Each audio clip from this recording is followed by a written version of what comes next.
Welcome to Soulful Sundays, where we take a look at a buffet of topics from the previous week. So pull up a chair, relax, and join the chat.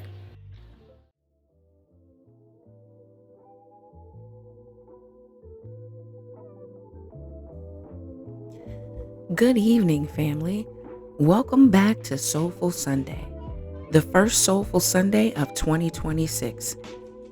As always, I hope you're finding a moment of peace wherever you're watching this from. Take a breath with me, because today's conversation requires patience and not panic. Today, I want to talk about responsibility, protection, and preservation.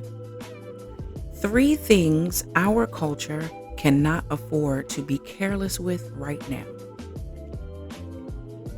Recently, news broke involving Drake, Adin Ross, and the gambling platform Stake, now named in a RICO lawsuit.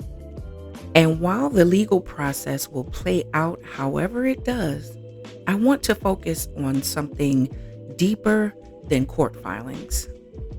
I want to focus on influence.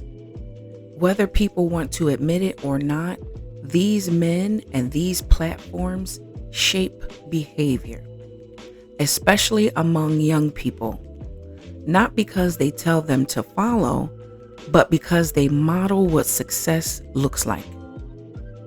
When gambling is framed as entertainment, when massive wins are celebrated but losses are invisible, when wealth is glamorized without context, the youngest minds in the room are always watching.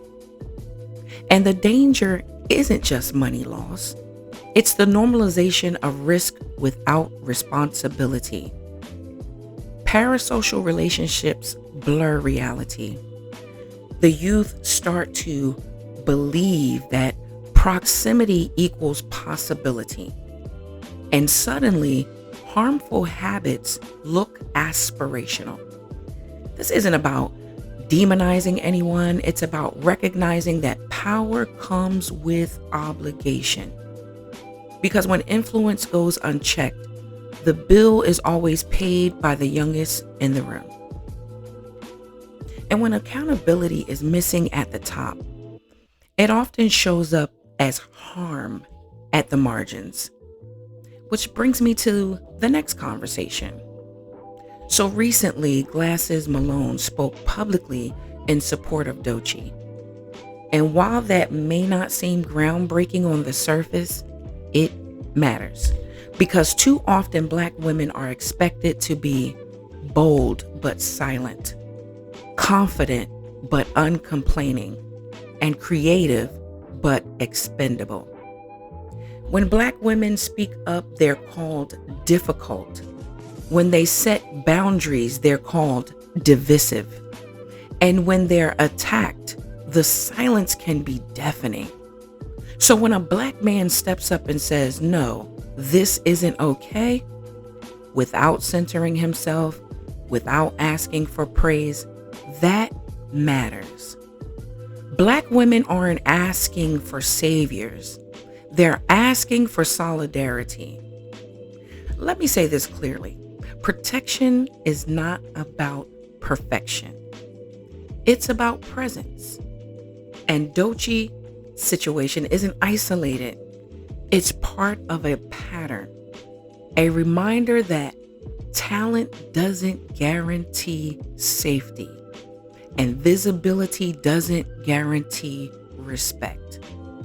And if we don't protect the women who help move the culture forward, we're complicit in their erasure. Which leads us to the bigger picture and the harder truth. Our music, our style, our language, our ideas, they've been extracted, repackaged, and sold back to us for generations. And for a long time, We were taught that access was generosity, that letting everyone in meant progress. But access without boundaries is exploitation, especially now in this political climate, with policies and leadership that do not prioritize our protection. We have to hold the line. That doesn't mean isolation. It means intention. It means deciding who gets access, who gets amplified, and who benefits from our labor. This is exactly why this upcoming What the Verse episode matters, because bars don't exist in a vacuum. Lyrics reflect power, history, survival, and resistance. And I want us prepared to hear them with discernment. So today I leave you with this. Be mindful of who you elevate. I want you to protect Black women loudly and stop giving unlimited access to a culture that was built on survival. If this resonated, share it with someone who needs the reminder. I want you to take care of yourselves, take care of each other, and I'll see you this week for What the Verse. Now let's get into this chicken and broccoli bake. Until next time, ciao.